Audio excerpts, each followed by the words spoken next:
Well, greetings and welcome from the rabbit hole, I guess. And thank you, Michael. I think I might hire you to come and do the intro at every one of my keynotes as well.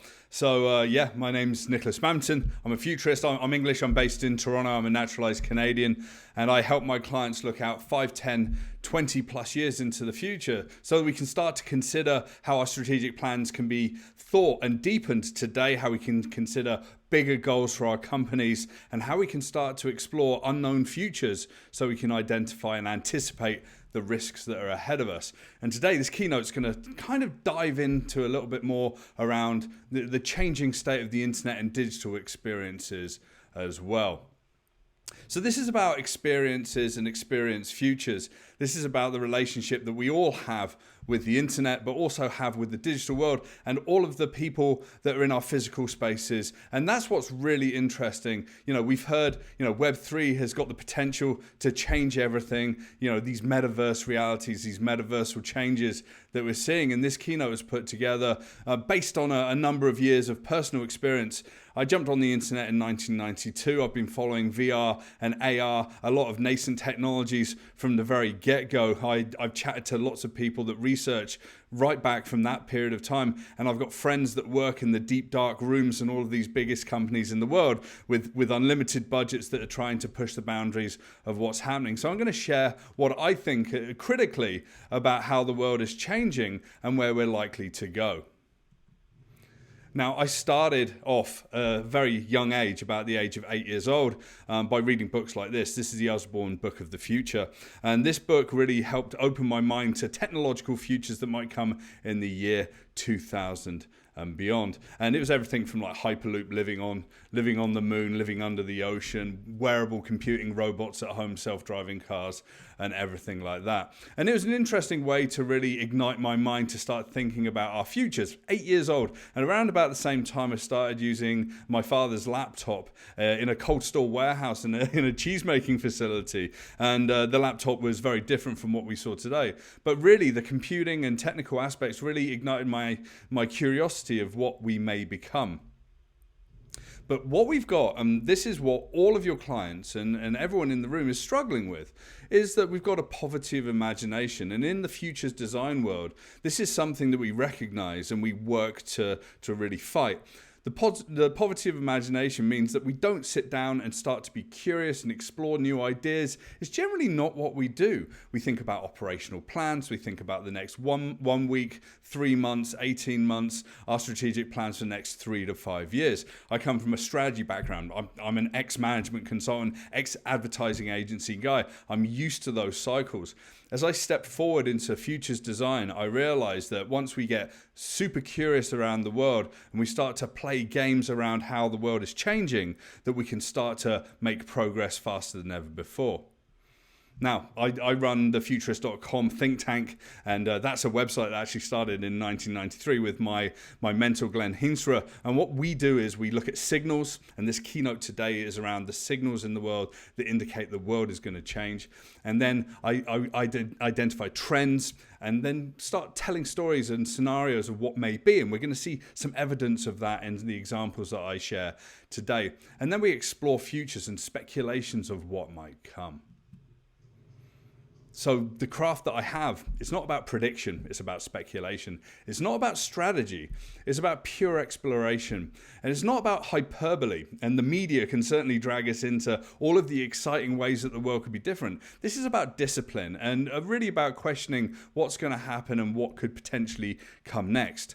And what I talk about is shifting that mindset from what is to what if, and that curious imagination of how the world can actually change.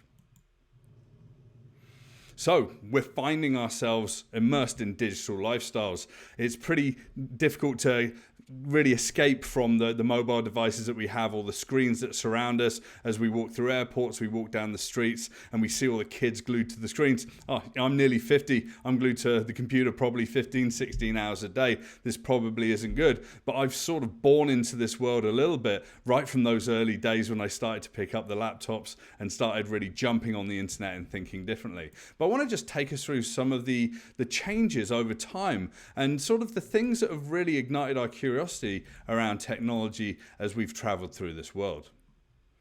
Now, there are 4 pivotal moments that I think typify how the world has sort of come to be today. And the first is Douglas Engelbart in the top left-hand corner here. In 1968, he did a demonstration at Stanford called the mother of all demos. And he demonstrated an invention he came up with called the mouse. And he came up with a graphical user interface. And he came up with desktop publishing, came up with video conferencing, and a number of other technologies. He even came up with hyperlinking as well. And in 1968, this was far from where we were. Through the 70s, he was ridiculed. In the top right-hand corner, we've got something called the Sword of Damocles. In 1968, same year as the mother of all demos, this was an experiment into virtual reality. So these technologies around personal computing and virtual reality have been around for a very, very long period of time. Bottom left-hand corner, we've got the lunatic fringe of MIT's Media Lab in the 1980s. At the back and in the middle is Professor Steve Mann of the University of Toronto, who is one of the original sparks behind wearable computing and thinking about literally wearing all of this computing power so we could capture information through cameras and sensors and the such like. He's a real pioneer. I've got to meet him and chat to him. And Nicholas Negroponte, who ran the MIT Media Lab, called these guys the lunatic fringe. All of these technologies seem to be very niche and very on the outskirts of how society worked. And that's what's really interesting about where we are today, because I feel that we're kind of in the same space. Even on the bottom right here, we've got the world's first internet computed device. The Internet of Things came from this idea in Carnegie Mellon in 1982. Have a Coca-Cola, you could actually see an inventory of who bought what and when you needed to refill that. So these are very early nascent ideas, but the spirit of exploration and technology and sort of bleeding edge sort of lives with us today.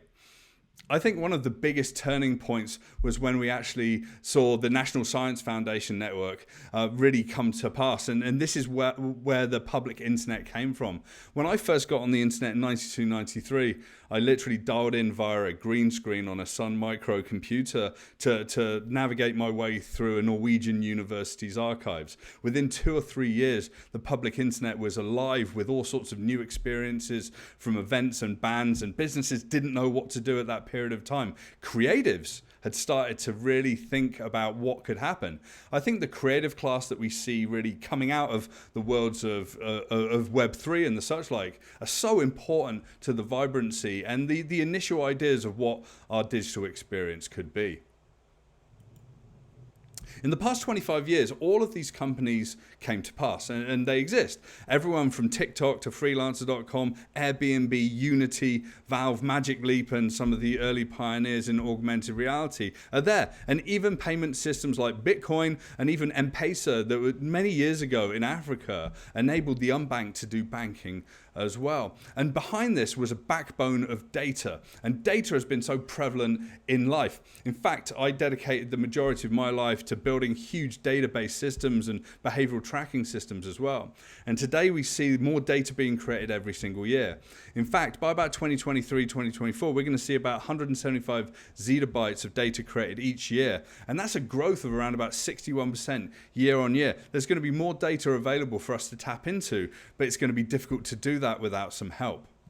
And the help is coming, and I think this is the backbone of all new experiences, whether we're talking about Web 2, Web 2.5, or Web 3 that I'm going to go into in a little bit. But that's around artificial intelligence and machine learning.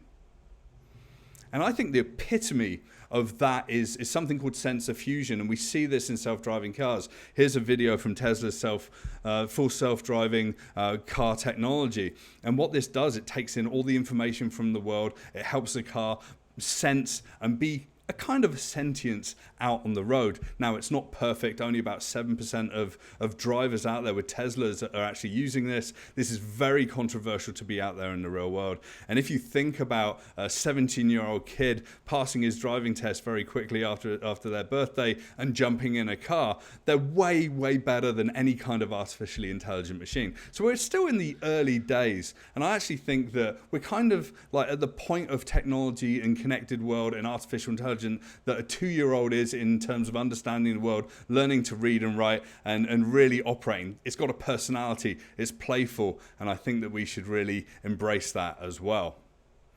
And the data that we have is becoming automated in the way where we can collect it, we can turn that into useful information more automatically. That's going to be a lot of bread and butter for the companies like yours to be able to work with clients and to make that really seamless and also streamlined, so that we can really liberate organizations to operate in what I call the wisdom economy, where knowledge and wisdom can be created very quickly so that it can be used in real world decision making, and that we've got AI driven evaluation, research, observation and feedback as well.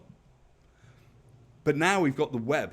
And whilst we started with Web 1, which was, static indexed pages, Web 2, it became interesting, dynamic, with more user-generated content, with social media, with e-commerce. And it found ourselves at the point around about 2010 with this split.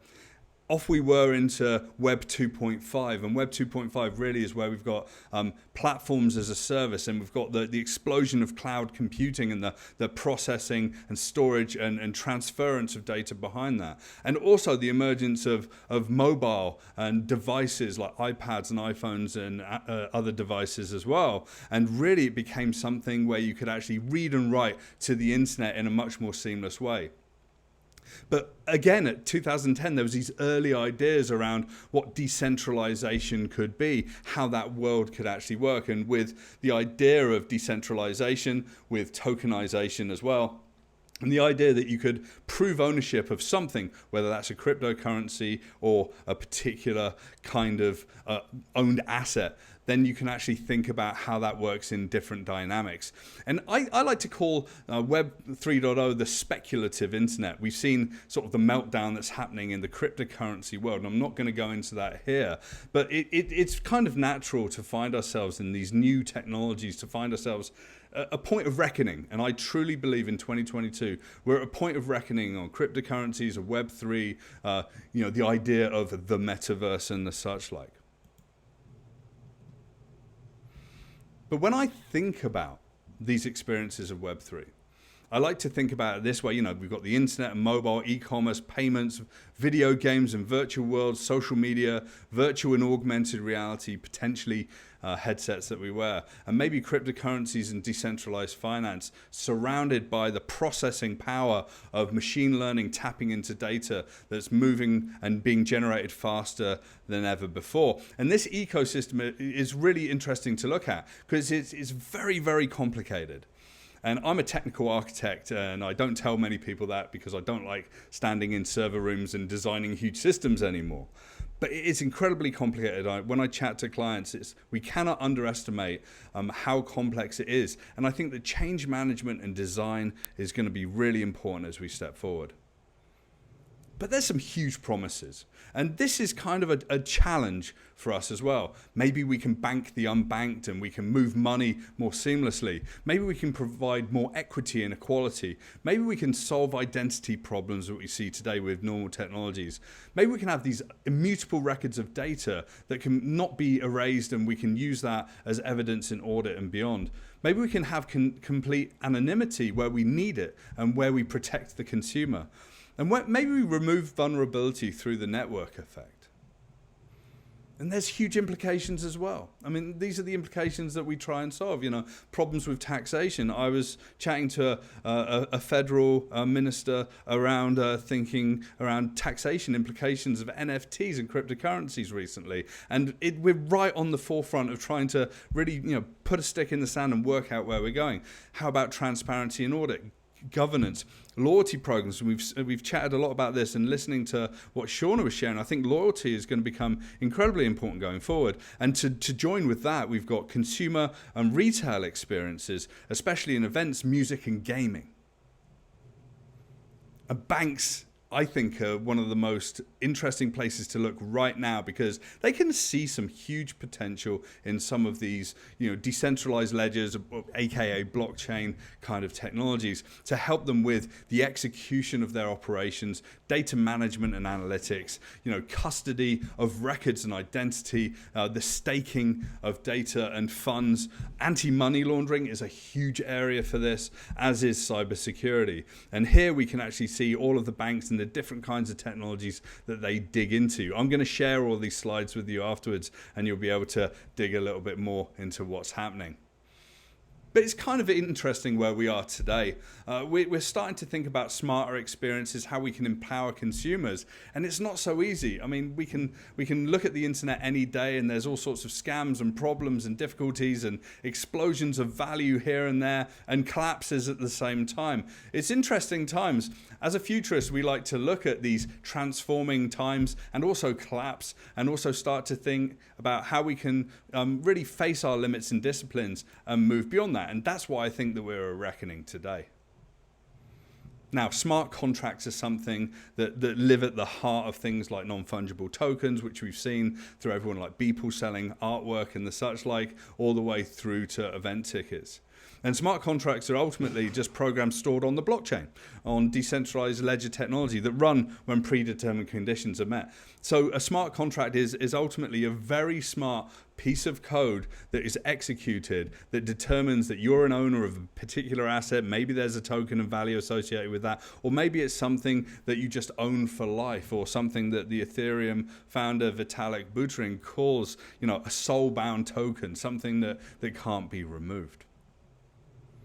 And there's some really exciting work happening out there. I had a great opportunity to chat to Roham and the people behind Dapper Labs over in Vancouver. Probably about 6 or 7 years ago, I was talking to them about experience design. And it was pre-NFT and whatever. They were just starting to launch things like CryptoKitties. And now they've got really interesting platforms out there. One particularly interesting one is about, the trading of top shots from the NBA. And it's got about a $1 billion market cap of that internal economy, making it one of the biggest NFTs out there. And sure, a peak of interest at the beginning and a slow burning economy has followed that. And I think that things like this, where there's an established legacy of the NBA and fandom of people's, magical moments on the court, can be owned and traded and can potentially become a burgeoning new area of exploring how we build, even sports programs. But it gets really interesting. As a futurist, I like to look at the really big challenges in the world. And that's around like food, water, energy, waste, and all of the structural elements of the industrial complex that we're struggling with today. And there's a collective in Brooklyn that have built a solar microgrid on top of their apartments. And what they do is they generate their own electricity, they trade it amongst themselves, they store those immutable records on the blockchain, and then they're trading it back into New York City as well. It becomes super interesting. It's auditable, it's traceable, and those people are more empowered, and ultimately their prices of the electricity that they use is actually reduced. Also, we heard talking about Chipotle and what happened with E. coli. And I've been following this a lot. I've been working with a lot of agricultural industry players. I worked with a company out in Europe last year that deals in terms of growing fruits and vegetables that they freeze and then ship out. And we talked about blockchain and what that could potentially do. Very large companies like Walmart are investing in new kinds of blockchain that can actually trace products from the field and multiple suppliers all the way to the shelves. If there's a problem, they could trace a problem and a piece of fruit or a piece of or a batch of vegetables in seconds rather than hours or days. And this can actually save lives. It's amazing how many people get sick or even die from foodborne diseases even today. And then we're finding like large national government departments down in the US are stepping forward. The US Air Force have got their own budgeting, accountability and tracking use of the blockchain as well. And they tokenize budgets. So they don't have value, but they've got those smart contracts with all the information they need to know who signed what, the decision process, where that money went, where it's likely to go, all the candidacy and priorities of projects that can have access to that. And that ecosystem helps them really control how budgets are spent. It's really interesting how some of these large departments are starting to look. There's a lot of naysayers thinking about, blockchain technologies are starting to struggle to find really valuable use cases. It's because a lot of people are thinking the blockchain is going to solve everything. But like much technology that we lay our hands on, it can solve some very niche things that can be very useful in a new world operated in a new way, potentially with Web3 technologies. But moving on from Web3 and thinking about smart contracts and some of those useful versions of new kinds of commerce, new kinds of tracking in organizations, I'm going to sort of challenge the idea of the metaverse and say, we need to start moving away from that idea and start thinking about what I call metaversal ecosystems, the idea that there's this immersive world that's complex and difficult to understand, but is ultimately very valuable. Now, Citibank came out with a rather incendiary report earlier this year saying that the estimated worth of the metaverse is $13 trillion. But they kind of included everything on the internet and then added smart manufacturing technology, virtual advertising, online events, and cryptocurrencies. It's basically the internet in the kitchen sink is worth about $13 trillion. So let's demystify that a little bit. But what really caught fire, and this is why literally every client that I chat to talks to me about wanting to talk about the metaverse, and I think it's a very useful conversation, is when Facebook rebranded to be called Meta. And we can see that suddenly, calling out, the name Metaverse on the internet absolutely exploded when Facebook did that. And suddenly it became like the new definition of the new internet. And Meta, the company, was born to be a company at the heart of that as well. But it's a really diverse and interesting place to be right now as we look at everything from experience and discovery platforms to things around powering the creator economy, spatial computing and the devices that we may potentially wear and the experiences we may dive in, to the decentralization of technologies, considerations of using blockchains, human interfaces and wearable technologies, virtual reality, augmented reality headsets, and the infrastructure that makes that run as well. But let's take a look at what Mark Zuckerberg was imagining the world to be. Hey, are you coming? Yeah, just gotta find something to wear.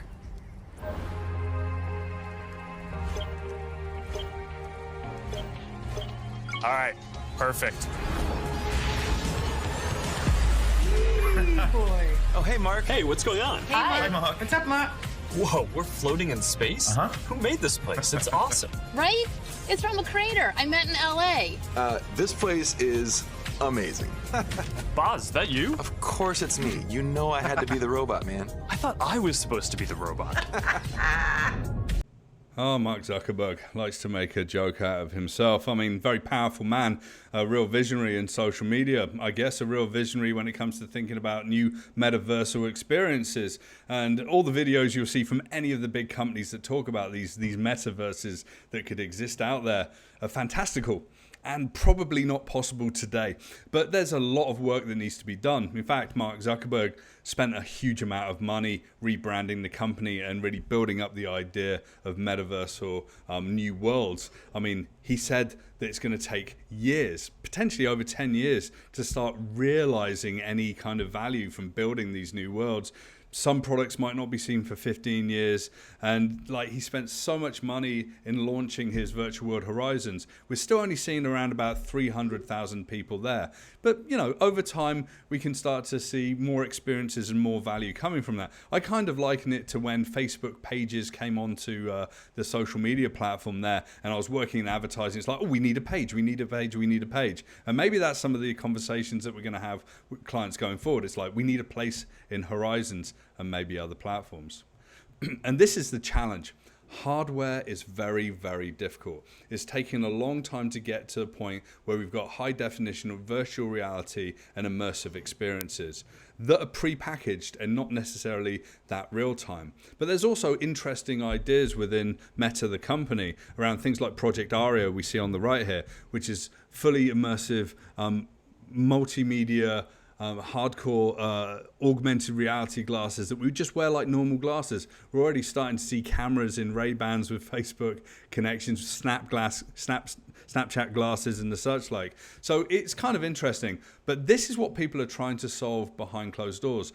And the physics behind all of this is taking years, and it's taking hundreds of billions of dollars to get there. So it's going to be slow going. So it's going to be interesting to watch. But we need to stop and recognize something that I think that many companies and many of your clients have probably ignored over the years. And that's the potency of the gaming world. In fact, we've seen Second Life has been around for a long period of time. If you're going to call someone the OG metaverse experience at Second Life, they still have 40,000 people concurrently on the platform every day, and over 350,000 new people signing up every month. This is a platform that's nearly 15 years old, and it's somewhere where people ultimately live and transform their lives. We've got Roblox, and if you've got kids, they're probably on here, and even some of the people in the room there today are probably Roblox users. 54.1 million daily active users on that platform. Fortnite, 80 million people per month play that. And you've got people like Travis Scott and Ariana Grande and people building big concert experiences, not on stages, in an unlimited world of potential and experience within these platforms that are getting, tens of millions of people attending online events and musical experiences. It's really interesting. And also, I think the explosion of esports cannot be underestimated. Now, I chatted to a client probably about 3 or 4 years ago, and they said, by sort of 2025, esports is going to be the biggest draw for the sports stadiums that we have in Canada. It's not going to be hockey. It's not going to be any other sports. It's going to be esports. And globally, there's over 400 million enthusiasts and occasional viewers. If you go to South Korea, I went there a few years ago, there are channels 24 hours a day where you can watch people playing FIFA virtually, where they're playing all sorts of games like League of Legends, and they're packing out stadiums. And in fact, gaming can't be ignored anymore. And gaming the reason I'm talking about gaming is that it's going to be a core part of these metaversal experiences. And ask yourselves, what are you doing from a gaming perspective with your clients? 3.24 billion gamers in the world, with 284 million plus people in North America. But there's new interesting platforms coming out of the Web3 world, thinking about cryptocurrency and blockchain-based games like the SANDBOX, Axie Infinity, Decentraland. Huge valuations, 5.4 billion, 3 billion, 1.4 billion. A huge amount of money has gone into them. However, we've got a problem. No one is there in these environments. So there's a little bit of hyperbole, there's a lot of bloat out there in the market, and maybe some of these platforms are going to be completely replaced. Not to say that these aren't valid ideas, they're just not proven, and people aren't stepping into these worlds, and maybe you can be on the forefront of introducing people. But as we know from marketing, advertising, customer engagement, people have to be there to interact with to make it valuable. Now, having said that, there are also other really interesting platforms that do mix the physical and the digital worlds. In 2020, the Tour de France was cancelled. There's an amazing platform called Zwift, and if you're a cyclist, you might have a wheel at home that you put your bike on and you cycle. You go on the internet and you join the Tour de France and other races virtually. And these are people that literally are at home, they look at screens and they can cycle. It's really a real world activity, and tens of thousands of people took part in the Tour de France races, as well as the people that are actually going to race properly and professionally. They had whole professional teams on there. So I find it really interesting that we kind of ignored gaming a lot, and we need to re-embrace gaming as part of the ecosystem of every business out there. Now, with all these devices coming and gaming and new platforms and new opportunities to connect, I think there's an opportunity for us all be much more responsible. Now, there's one particular designer out of the UK called Keiichi Matsuda that's done a lot of experimentation with augmented reality and how our world augmented data could look like. And I just want to share a video. It's about 1 minute of his 12-minute hyper reality video he made about 3 years ago. He raised $1 million on Kickstarter to make this video, flew down to Medellin, Colombia, and then imagine what would this world be like if suddenly we had all the data available to us through headsets, and maybe we were thrust into a world that is kind of a promise of what the metaverse could be. Sto libre di mi ira. Sto libre di mi tristezza. E l'amore spinge.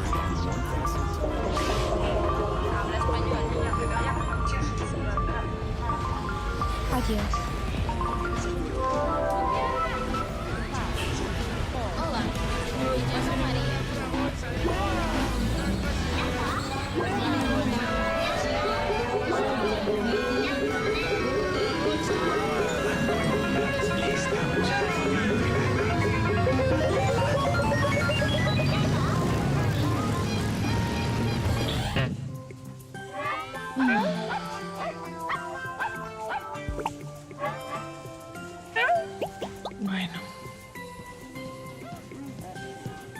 Hola otra vez.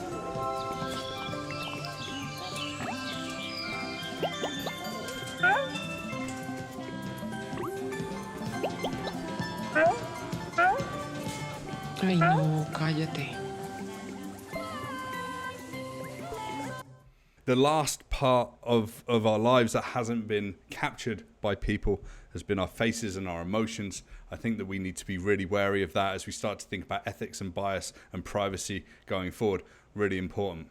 So I'm just going to wrap up just by talking a little bit about the post-normal futures that we find ourselves in. We've got this history that went before us and how the world has been. And we're at this point and this juncture where we don't know what's ahead of us. So we feel like we're in this liminal state of change. Once we explore our unknown futures, we can consider cultural shifts, build bigger visions, strengthen strategic planning, and anticipate risks today. To do that, we can explore futures in a lot of different ways. I use a foresight development framework that looks at the signals and trends and explores a lot of opportunities with clients. I also work with clients to think differently about what their experiences can be through storytelling and design fiction. I'm just going to give a couple of examples of this, and it's with YVR Airport. Now, I know that you're all working with YVR Airport right now, but back in 2016, I wrote 5 science fiction stories that helped ignite some imaginations of how the world could be for travelers traveling through YVR in the year 2037. Plans for the future of YVR are taking shape. Our 2037 master plan is a blueprint for an airport that'll continue to reflect the best of BC. Sustainable, welcoming, and diverse. YVR will be a feast for the senses, a hive of activity and interaction, a business hub for entrepreneurs, and a unique retail experience that is second to none. Help shape the future of our world-class sustainable airport by attending public meetings and sharing your input online. It was the most successful engagement of the public in the Lower Mainland by YVR ever. We had to extend the amount of sessions we had. We had to move it to 3 different cities, and we had 18 million impressions.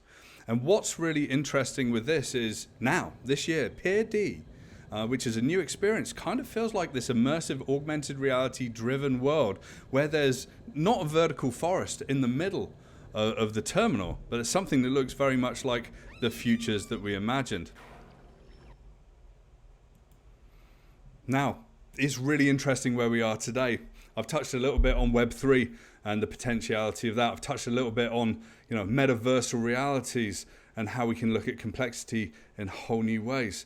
There's a lot to go out and really consume. I spend my days searching for signals, questioning what's happening, and having big arguments about where we might go in the future.